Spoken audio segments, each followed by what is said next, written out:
ವೀಕ್ಷಕರೇ, ಕನ್ನಡ ಇಂಡಸ್ಟ್ರಿ ಚಾನೆಲ್ಗೆ ನಿಮ್ಗೆ ಸ್ವಾಗತ. ಡಾನ್ಸ್ ಕರ್ನಾಟಕ ಡಾನ್ಸ್ ಫಿನಾಲೆಯಲ್ಲಿ ಅಪ್ಪು ಟ್ರೋಫಿಗೆ ಮುತ್ತಿಟ್ಟ ಕಾವ್ಯ ಶಶಾಂಕ್. ಈ ಜೋಡಿಗೆ ಸಿಕ್ಕ ಬಹುಮಾನದ ಮೊತ್ತವೆಷ್ಟು? 5 ತಿಂಗಳಿಂದ ಡಾನ್ಸ್ ಮೂಲಕವೇ ಕರುನಾಡಿನ ಗಮನ ಸೆಳೆದ ಡಾನ್ಸ್ ಕರ್ನಾಟಕ ಡಾನ್ಸ್ ಶೋಗೆ ಗ್ರಾಂಡ್ ತೆರೆ ಬಿದ್ದಿದೆ.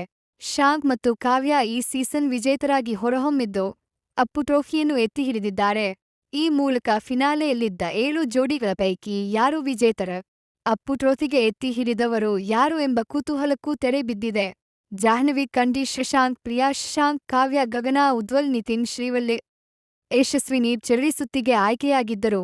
ಅದರಂತೆ ಬಹಳ ಕುತೂಹಲ ಮೂಡಿಸಿದ್ದ ಈ 7 ಜೋಡಿಗಳ ಡಾನ್ಸಿಂಗ್ ಕಾಳಗದಲ್ಲಿ ಕೊನೆ ಹಂತಕ್ಕೆ ಬಂದಿದ್ದು ಶಶಾಂಕ್, ಕಾವ್ಯ ಮತ್ತು ಶ್ರೀವಲ್ಲಿ ನಿತಿನ್ ಜೋಡಿ.